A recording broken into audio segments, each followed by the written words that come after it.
Yo man, what is going on guys? It is your boy RaulVisionz out here. We're reacting to another video. It's called Abandoned 5-Star Prison Pablo Escobar Built for Himself, revealed by ex-drug lord, man. Let's check it out, man. We're about to get a tour of all the biggest Escobar buildings by an ex-drug dealer. Is that what's happening? I mean, my head too. That's what's happening. When we told our friends our next trip was going to be to Medellin, Colombia, we were met with more warnings than we expected. But the confusing part was that some people we know who recently moved there described it as one of the most fascinating and lively city they had ever been to. The contradicting stories caught our curiosity, and without much of a plan, we made it our next destination, but I don't think we expected what we're about to see. Medellin has unfortunately gained the global reputation of being violent and unstable, mostly due to the actions of one man, Pablo Escobar. Escobar ran the Medellin cartel from 1976 to 93, and at the height of his career supplied 80% of the cocaine smuggled into the US and was eventually worth over $30 billion by the 1990s, making him the wealthiest criminal in history. Unfortunately, this made Colombia one of the most dangerous places in the world, and the country fell into a civil war between the narcos and the government. At the height of the conflict, Escobar actually decided to turn himself in instead of being extradited to the US. He negotiated to stay in the country in a prison he designed himself called La Catedral, which basically became his own luxury resort. And don't you worry, we're about to take you there, or at least what's left of it. To understand the city and what it's trying to accomplish today, we felt like we had to get a glimpse into its history and study the man that created the conflict in the first place. But beware, hearing what this man has done left us speechless. So we found this guy, we got a hookup through a friend. He's actually an ex-drug dealer, but he's an amazing guy. He's got all these stories about all the Escobar buildings, so we thought it'd be better than just showing up on our own. Finally, man, the myth and the legend. Oh, good to meet you. What's up, buddy? Nice to meet you. Great to meet you. I feel like for us, the main thing we want to see is this prison. We're gonna go to the Monaco building, the La Catedral, which is the prison, the cemetery, and where they killed him. They were amassing close to $500 million a month. $500 million a month. Pablo Escobar, you can give him a gold Rolex. He'll look at it, oh man, thanks. Give him an airplane, and really wouldn't phase him too much. You know, when they brought him this guy, they told him, hey, this is a present for you. And this dude knew how to make remote control bombs. And they gave him the remote, and they took him to Nápoles. They had a car out there in the field. They go mash the button.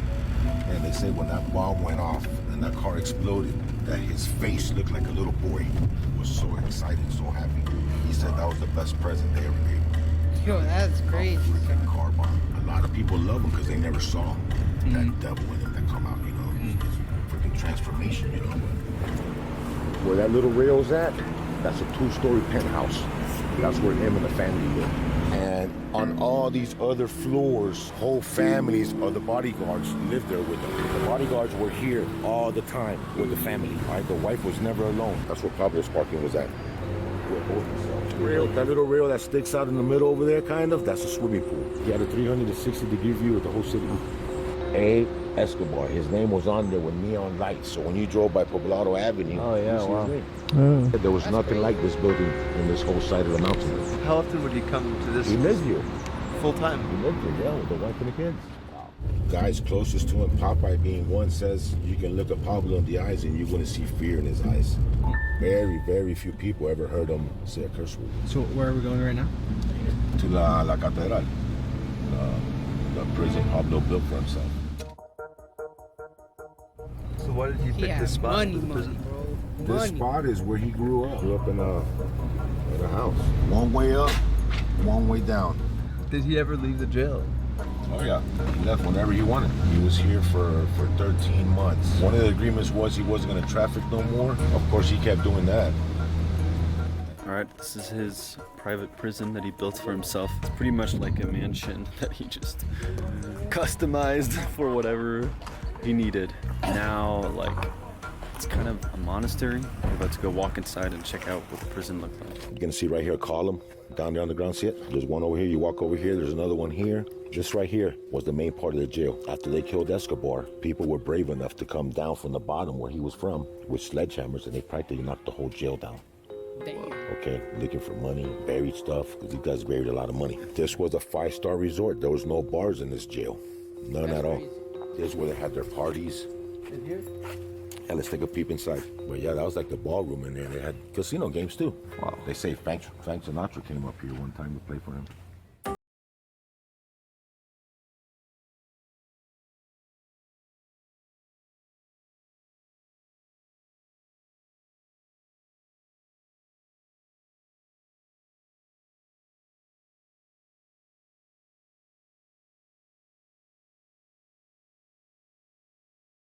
This over here. Notice that when you first got in. Pleasant place to be. This side over here is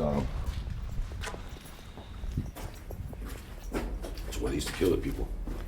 They would kill the people in here? That's where you kill the people. Kill them.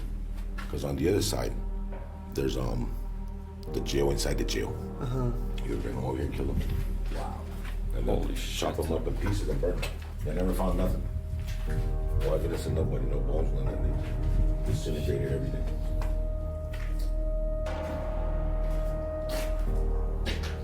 Yeah, I seen that in the documentary. That was crazy. They want to be somewhere where people used to get chopped. These were the holding cells. This one. Really? This was a holding cell too? Let me show you something over here. A lot of these people knew that Pablo was gonna kill them. They felt like them coming, they're sacrificing themselves for the whole family. Because Pablo will kill you, he'll leave your family alone. Okay, you don't come, you kill everybody. Imagine you driving up here, man, you're gonna die. They would drive up themselves.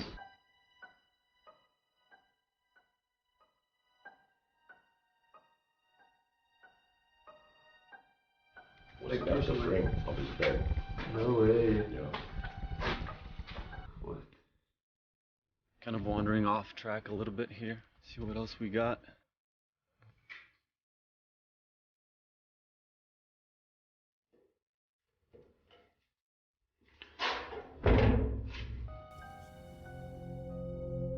That's crazy, man. If I was coming here or Matt was coming here to visit Pablo, Pablo would be right here waiting for him.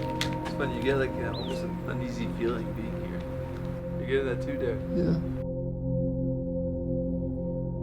Yo, his prison had a nice ass view too, son. That's crazy. Well, now, through where Pablo broke out. When Pablo had the contractors build this part, he told them build it with plaster. Don't put mortar cement. Pablo practically got here and kicked the door down. I mean, the wall, and they took off. 10 of them. Okay. Here? Yep. This is the path? This is where we're going. So this is where Pablo Escobar escaped on the night that he escaped. With 10 dudes, he just walked through here. 2 in the morning. That's so crazy. They jumped across here, jumped over that ridge, and right behind that last little ridge we see there is where it goes down. And right on the top there was more men, money, more weapons, and they kept going. Pablo had a cell phone with him. He decides he's gonna make a phone call while he's up there. All of a sudden the helicopters start coming around. Dad picked up the phone call. Popeye kept telling him they're gonna catch us with these phones. And he told him, man, I need these phones to contact my families. If you're scared, turn yourself in. And that's when Popeye turned himself in. Yeah.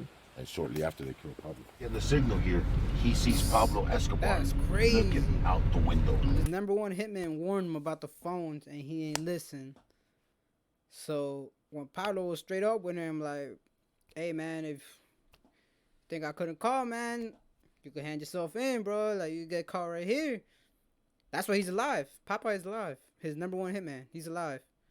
And then the fact that Pablo died shortly right after, bro, he was warned, bro. That's crazy, man. Talking on the phone. He calls the dad and he says, "Dad, we got him." He goes, "Son, are you sure?" He goes, "Dad, I made eye contact with him. It's him." He goes, "Where's everybody at?" "Dad, I'm alone." He goes, "Park around here."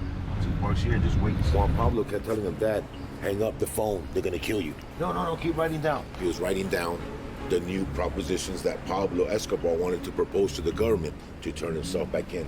But there was going to be no turning himself back in. They wanted him dead. Remember, the guy's already parked here. They're surrounding the area. He told his son, hold on, I hear something. Those are the last words he said on the phone call. Because when he put the phone down and he walked to the rail, he seen the cops coming in. They shot Limon right there because Limon was on the first floor. He managed to jump out that window, land on that roof. There was cops over here shooting at him. He was shooting at them. But the guys that got him was 2 snipers that were up here. One shot him in the shoulder, another one shot him in the hip, and that's when he fell towards the middle of the roof. And that's when I say he got the gun and killed himself. They showing a lot of scenes that the guy ran up to him and boom, shot him. Could have been. I wasn't here. Hey man, that's crazy, bro. Pablo Emilio Escobar Gaviria. His younger brother Luis, December 25th, 1977. He told Escobar, "I'm gonna be with you to the end, boss. No matter what happens, I'm gonna be with you." And that's how it went down. He was with Pablo to the last day. After a few days in Medellin, all we man. had really noticed was the kind, generous, and proud people of Colombia. So hearing the story of what this man once did was such a shock. Colombians say God made our land so beautiful it was unfair to the rest of the world. So to even the score, God populated the land with a race of evil men. But Medellin can happily say today that things are changing. See you on Tuesday for the house show and on Sunday for part 2 of our trip to Colombia. Hey man, let me know what you think about this video, man. It was good, man. It was good. It was good. So that was kind of dope. I ain't gonna hold you. That was dope. That was dope. All right, man. Make sure you like, subscribe. Don't forget to comment to let me know what else to react to, man. And I'll just see you till the next one, man.